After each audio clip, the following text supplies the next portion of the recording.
Praise the Lord. Hallelujah. Can we all lift our hands and give glory to Jesus? Hallelujah. In Kerala, it is called Dukkha Veliyacha. But for us, it's a day of rejoicing when our God chose to die on the cross for each and every one of us. Hallelujah. Today, everything in our life is because of His grace. Hallelujah. Can we just close our eyes in prayer? Father in heaven, we say thank you once again for bringing us together this morning, my Father, into your presence, Lord. Father, it doesn't matter if physically we're not together, but we are all bound together by the Spirit that unites, my Father. We say thank you for everything that you've done in our life. Thank you for giving us this grace to come together into your presence, Lord. Father, we commit each and every one of us. Father, we pray and we cover the internet services with the blood of Jesus. Father, we pray as this word is preached, my Father, let it be a blessing to me and to each and every one of us who's gathered in the Zoom meeting, my Father. Father, give us the grace, my Father, to remember what happened on the cross of Calvary, my Father. Once again, to submit ourselves according to your will, my Father. Give us the grace to lift your name wherever we are. Hallelujah. For in the name of Jesus, we have prayed. Amen. Amen. Hallelujah. Hallelujah. Praise God. Okay. Now, when Matthew Chen asked me to share the word for today, the first thought, honestly, that came to my mind was, Good Friday, when such occasions come, it's all very specific topics. So what is it that I would like to share, or what is that I want to say, which could be different? As I was praying, so God suddenly reminded me of my own journeys. Hallelujah. The first time that I wanted to come to Nigeria, I still remember, that was the 28th of May 2000 when I took my first flight from Bangalore to Bombay. That, in fact, was the first time that I was entering an airport or entering a flight. So I still remember so vividly that my friends came to drop me off in the airport. Suddenly, I became very big that, a person who used to drive in a two-wheeler, suddenly I'm going in a flight.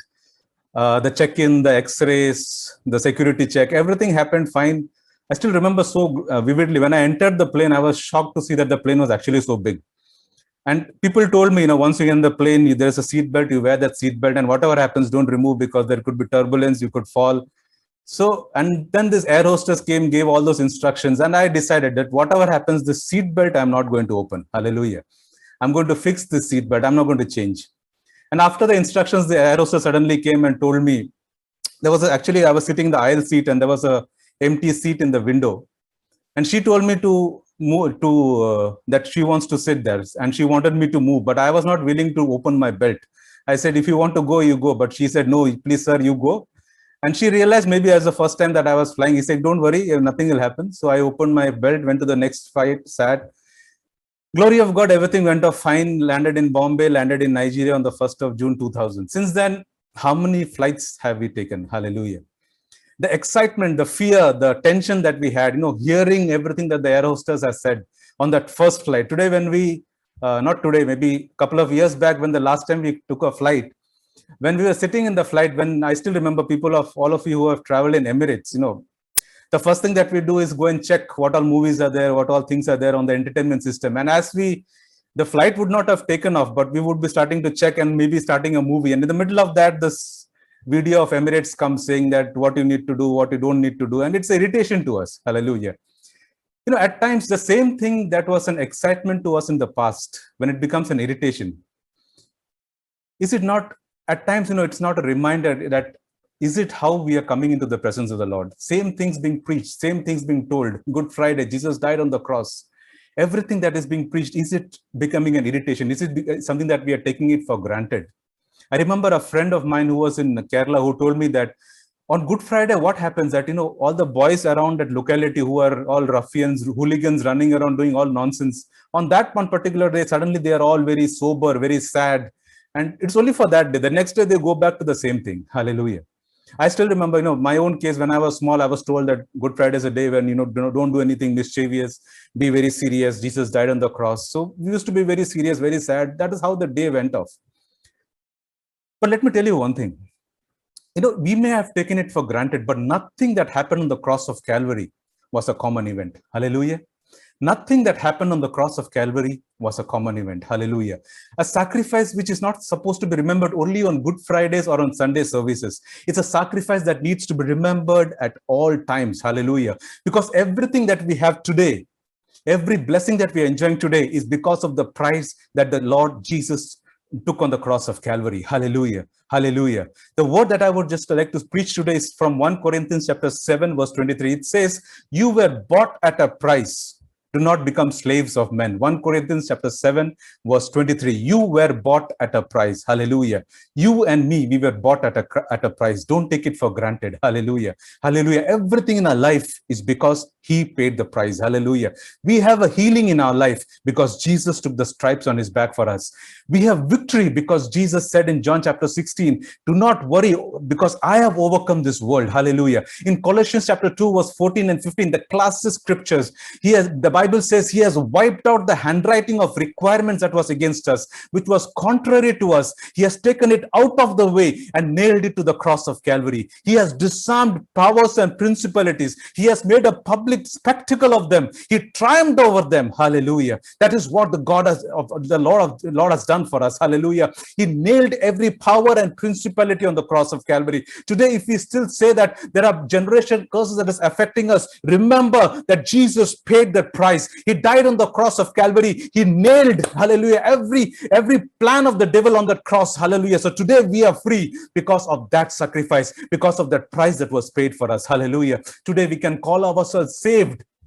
We have salvation because he paid the price for us. Hallelujah. He became poor so that we can become rich. Hallelujah. He took all our sin upon himself so that we can be called the righteous of God in him. Praise the Lord. Hallelujah. Every blessing in your life, when you are blessed today, when you have peace in your family, when you are sitting and knowing that I have come out of darkness and I'm living in the light of Jesus, remember that there was a price that was paid on the cross of Calvary. Nothing is casual in our life. If that price would not have been paid, we would be sitting in darkness. Good Friday would be a day of sorrow for us, but because he paid the price for us, today we have healing, we have deliverances. Curses cannot affect us because of that price that was placed on the cross of Calvary. Hallelujah. The price that was paid on the cross of Calvary. Hallelujah. John chapter 3, verse 16, a very common scripture which says, for God so loved the world that he gave his only begotten son, that whoever believes in him should not perish, but have everlasting life. Hallelujah.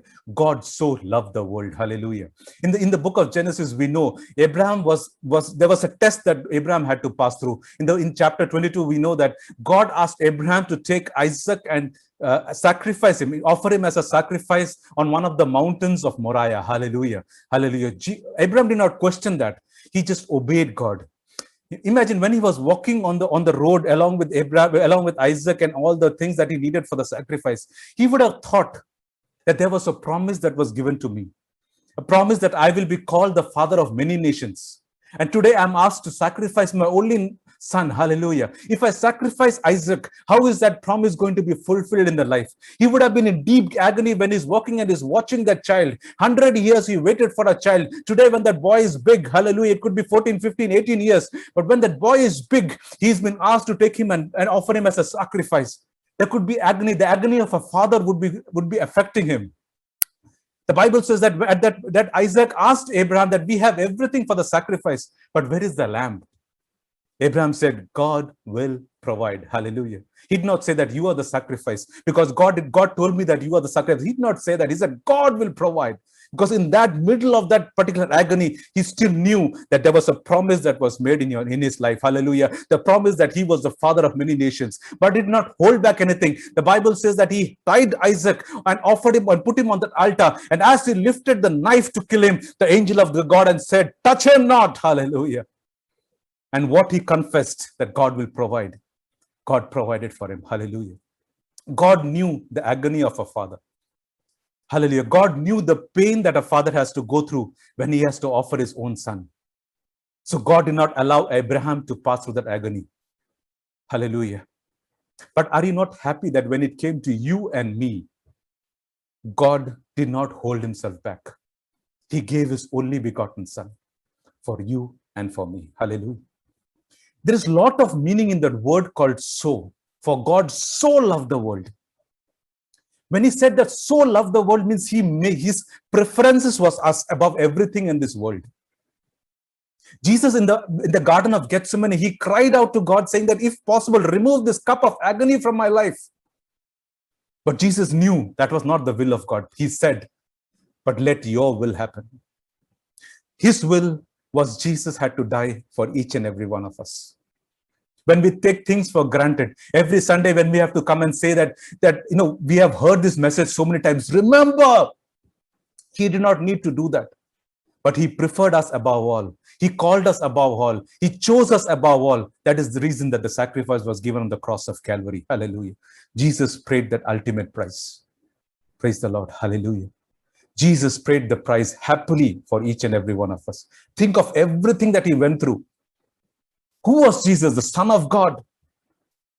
Hallelujah. One word from his mouth the creation was found because of word that came out from his mouth. There was power. He had capacity. He had ability to change anything.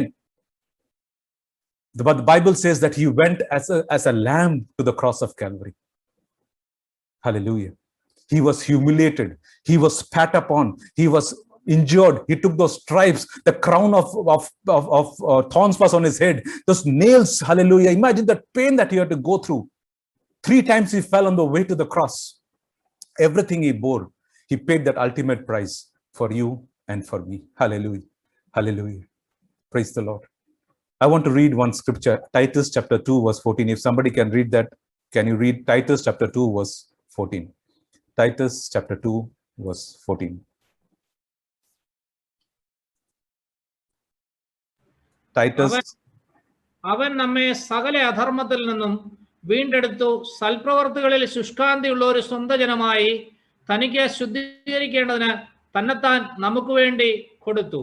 Who gave himself for us that he might redeem us from all iniquity and purify unto himself a peculiar people, zealous of good works.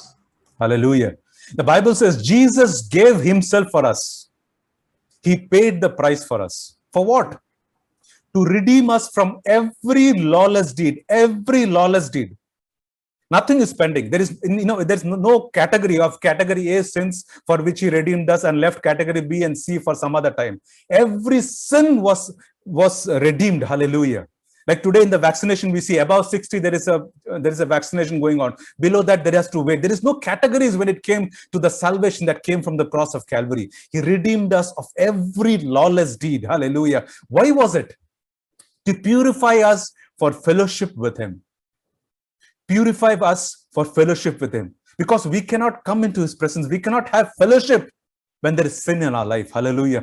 True fellowship needs cleansing. Hallelujah. Without a clean heart, without a pure heart, doesn't matter what the world say. People can say that this man he's a great preacher, he's a great man of God. Doesn't matter. You can have fellowship with that person, but to have fellowship with God, you need to go with him with a heart of purity. You have to be cleansed of every iniquity and sin if you need fellowship with him. Hallelujah. The next part says that to be called his own special people. Own special people, the status that Adam and Eve lost in the Garden of Eden.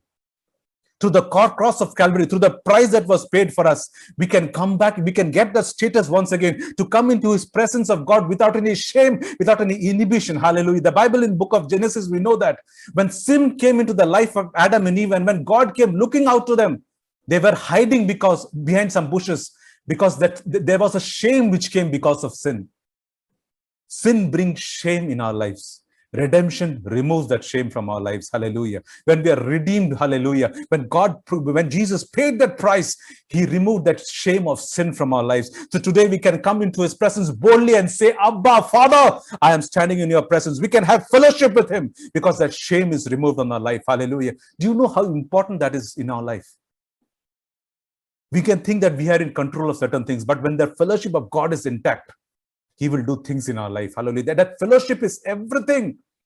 Nothing else matters, my dear brothers and sisters. If you have fellowship with Jesus, everything is intact. Hallelujah. Isaiah chapter 59 verse 2 says, but your iniquities have separated you from God, and your sins have hidden his face from you, so that he will not hear. Hallelujah.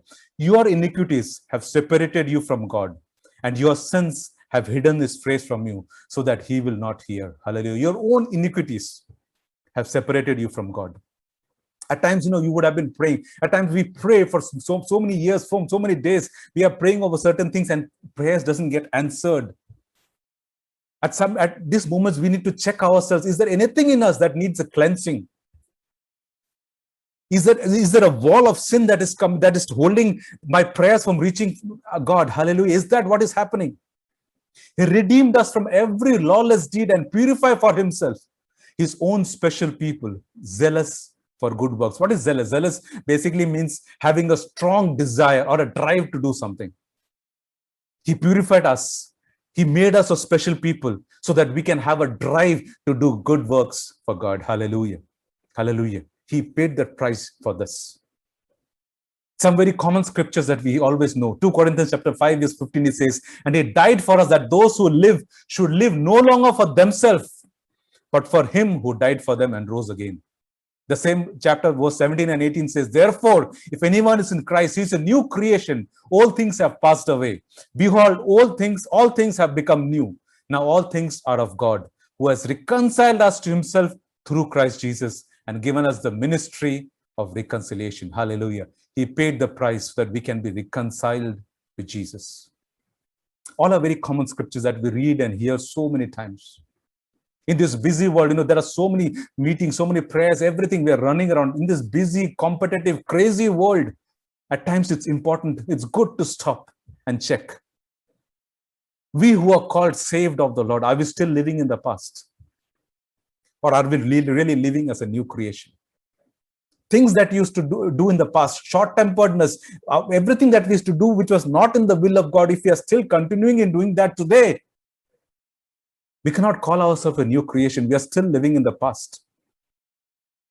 God did not die on the cross of Calvary in vain. Hallelujah. Through your own acts, through your own actions, are you still putting Jesus back on that cross? He paid everything. He did not hold anything back because you and me were important. Hallelujah. The way we behave today in all places, in our family, in our offices, in our society, hallelujah, the words that come out of our mouth, the thoughts that we harbor in our mind, are they of the old man, or are we representing the new creation that we are actually through Jesus? Hallelujah. At times we need to ask ourselves, old creation, the new creation is not in church. New creation is all times, in all situations, wherever you are, stand as the new creation. There are people who there are people who have told me that, in our office, in our work, in our businesses, at all times we cannot be straightforward. At times we need to take some deviations. There are some people who told me that these scriptures are only good for preaching. It is not practical in this real life. When I hear such things, the thought that comes to my mind is that, we have always been taking these deviations. Have we ever tried to do our job in the right way, saying that God has told me this is the right way, let me try doing that and let me see the results? What will happen? We may earn a little less money. Our profits can drop a little. But remember, by going the right, by trying to, by walking the right pace, our profits and rewards in this world can drop. But imagine the reward that is waiting for us in heaven. Hallelujah. Have you ever thought that by our actions, by our thoughts, are we compromising that reward that is getting ready for us? Praise the Lord. It is our choice. For me in my office, this is a small testimony that I would like to share. Every month, I'm supposed to prepare reports. I'm sure all of us have to do that. We have to prepare reports and send it to our senior colleagues in the office for review purpose. The report that goes out, there is no way that they're going to come back and check that the report is correct or wrong. They'll not actually come back because at a position they expect that the reports would be right. The first time when I joined this new company, the first month that I reported I was reporting something less because my target was something else. I actually manufactured something less, much lesser than that. I was tempted because it's the first report in my new company that I'm sending to my superiors. I was tempted if I match it with my target and say that next month I'll try to overcome. Nobody's going to check it. But the Spirit of the Lord always comes and prompts that, it pricks us, saying that don't do that. I reported the actual figure, reported something, a drop in my actual targets. Nobody crucified me. Nobody threw me out of a job. But a testimony that I heard from my mouth of my superior, let me share that with you. He was sitting in Europe, who is heading Europe and Africa. After one of my review meetings, what he said? He said, Matthew, the only right and truthful report that I get from my entire region is from Nigeria. Hallelujah. If I would have chose to say something wrong and send it, He would not have said that, but I would have lost my salvation. I chose to send the right report, but he, by God, put that words in his mouth saying that from Nigeria, it's only that country that I get the right reports. Hallelujah. My salvation is not for my church. My salvation is for all times. I cannot be something else in my office. I cannot be something else in my house because my God will not allow that. For me, my Jesus is more important. It's above everything. When we are facing challenges and attempted to take shortcuts, are we trying to say that we have stopped trusting in the hand of God? Are we trying to say that God, maybe you have gone for a rest? No, God is there with us always. Remember, he paid the price. He said that lay your burdens on me, I will give you rest. God who gave his only begotten son for each and every one of us, how important we are. And in our small needs, will he not come into a situation and answer our prayers? We don't need to take shortcuts. We don't need to do anything, any deviations. Just walk and see how God is going to bless you. Hallelujah. The same reports which I used to report 80%, 70, 75%. Today, if I'm reporting 100%, 102%, 104% to my targets, is it because of anything in my God is faithful. Hallelujah. Hallelujah. That is the God that I worship. Do not allow the small happiness in our world to spoil his plan in your life. His plan is much greater. His plan is much bigger. Don't allow anything to compromise heaven in your life. Hallelujah. What is the testimony that people around us are having us? Are they saying that, what this man says and what he actually practices are different? If that is a testimony of people around us, we are indirectly disregarding the price that was paid on the cross of Calvary. Matthew chapter 20, verse 28. It says that Jesus he did not come to be served, but to serve and to give his life as a ransom to many. He gave his life as a ransom for you and me. We all know in the book of Acts, it says, when the Holy Spirit comes into you, you shall be my witnesses. In everything that we do, are we being his witness? We may think it is difficult, but remember, God would not have asked us to do it if it was difficult. It is possible. It just needs courage. It just needs to stand for my Lord. Saying, if God died on the cross of Calvary for me, I will not bring dishonor to his name. I don't want people to come and say, which kind of Christian are you? I don't want people to say. I want people to say, look at each and every one of us and say that in the middle of problems, let them come to each and every one of us and say that, please pray for me because I know that you serve a God who can answer prayers. That is our testimony. Hallelujah. That is the confidence that we have. Hallelujah. Do not allow anything in this world to spoil that plan. If your fellowship is intact, when you're tempted to lie, there will be a prick in our life. When you say something which is not right, or you misbehave with something, it could be anybody. It could be a family member, a colleague, our driver, our housemaid, our security, or any person that you see on the street. If there is something that we are saying or misbehaving with him, there will be a prick in our life. If we are tempted to take a wrong decision, there will be a prick in our life. That prick is because you have fellowship with the Holy Spirit. Hallelujah. At any given point of time, if there are things happening, if you continue to do these things and there is no prick, remember, get reconciled with the Lord before it's too late. Basil always, he used to say that there is no standstill. There is no one position in your walk with the Lord. You're either moving forward or you're backsliding. There is nothing called a stationary phase. So either you're moving forward or you're walking back. There is nothing called a stationary phase in our life. Hallelujah. Hallelujah. On Good Friday, this particular day, just remember, just look at the cross of Calvary.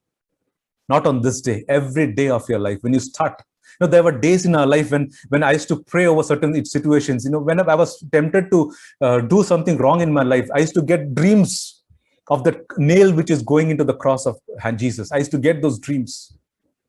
Because indirectly, the Holy Spirit is telling that every time you do something wrong, you're nailing Jesus back on the cross of Calvary.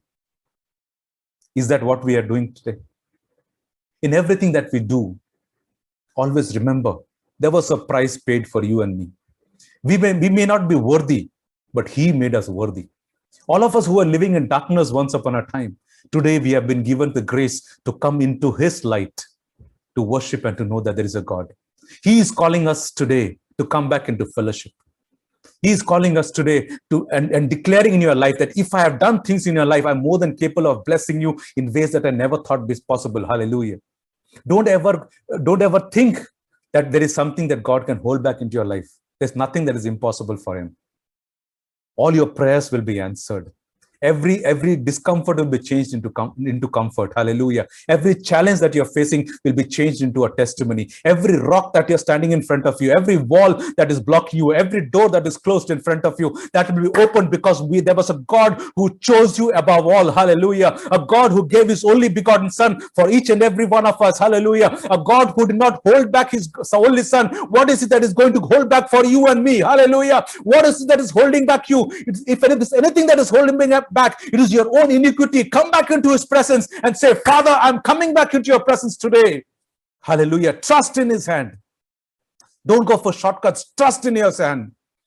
There could be a delay, but when your testimony comes, hallelujah, your testimony will be above all. Hallelujah. The Bible in the book of Deuteronomy says that in all the nations that he created, he will lift you all. He will lift you above all in name, in honor, and in praise. Hallelujah. That is the promise of God in each and every one of us life. Among all the nations that he created, among all the places that he created, among all the companies that he created, among all the fellowships that he created, he will lift you above all in name, in honor, and in praise. Hallelujah. That is the God that we worship. Praise the Lord. Hallelujah. Do not compromise on your salvation.